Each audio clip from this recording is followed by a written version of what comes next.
So, hello guys, good morning. So, meron tayong isang Epson L3156. So, nagbi-blink siya ng dalawang orange guys. So, ito yung ayusin natin ngayon.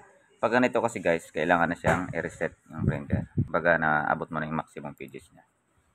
Siyempre, bago natin simulan to guys, at makinig muna kayo kay Boknoy. So, bago natin simulan guys, siyempre magpapakita muna ako sa inyo.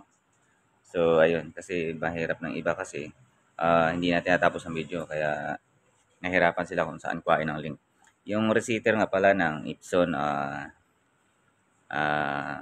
nare-reset natin is isi-send ko sa via FB page. So, kontakin nyo ako sa Chania Vlog. Ilalagay ko sa description guys yung FB page ko. Doon nyo kukunin yung link.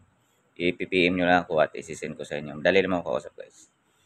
Kasi bawal na, pinagbabawal ni YT yung paglagay ng link dito sa mga outside link. So, kontakin nyo lang ako. Then, pag nakatulong itong video natin na to guys sa inyo, please don't forget to subscribe. Then, hit notification bell, like, comments. Kung meron kayong mga katanungan guys. Pwede nyo rin i-share guys para marami tayong matulungan. So, ayun. Simulan na natin guys.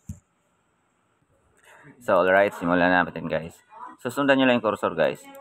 So, dito tayo ngayon sa receiver. Then, open nyo lang yan siya guys.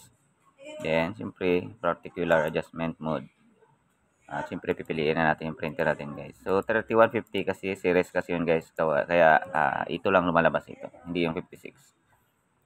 So, with tank, ink pad. Sundan nyo lang guys. Then, check siyempre. Check natin kung ilan na yung pages na na-print niya. So, yan guys. Initialize. So, ganun lang kadali guys. In just a minute, maayos yun agad guys yung printer nyo. Then, siyempre, tatanungin tayo na i-advise tayo na i-turn off para matotally reset. Then, after ma-turn off nyo guys, click nyo lang yung okay. Then, on nyo ulit ang printer. Boom! Tapos na guys, pati problema nyo. Ibig sabihin yun guys, pag kulay green na lahat yan, okay na guys. Ibig sabihin, success na kayo guys. So, magta-try na lang kayo. Alright? Thank you sa inyong lahat. Sana makatulong itong video natin sa inyo guys. God bless you all.